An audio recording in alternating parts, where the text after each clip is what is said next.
Welcome to Not Milk Never Milk. Subscribe if you're lactose intolerant. You start by preparing the image and opening Safari. If your photo is in Photos, tap it and choose Copy or Share to Files. Make sure Safari is allowed. Once done, go to Images.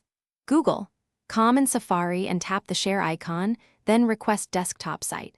You do this because the mobile site hides the camera upload.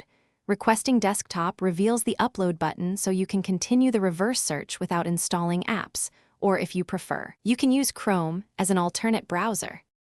Now upload or paste the image. Tap the camera icon on the desktop Google Images page, choose Upload an image, then choose File. Tap Photos to pick the image or browse to Files if you saved it there. If you copied the image, long press the search box and paste. Google will accept it. Make sure the image orientation is correct before uploading because skewed images can change results.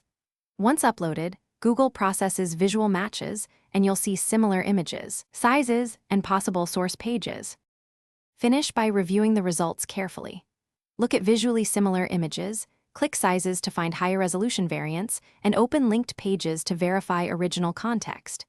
If results are weak, crop to the subject and re-upload or export at higher resolution. Sometimes removing background noise yields better matches. If the upload fails, clear Safari cache, retry Request Desktop Site, or use the Google Apps Lens feature as an alternative. That troubleshooting tip fixes most failures and gets you reliable reverse search results quickly. Thanks for watching. If this was helpful, leave a like and consider subscribing. See you next time.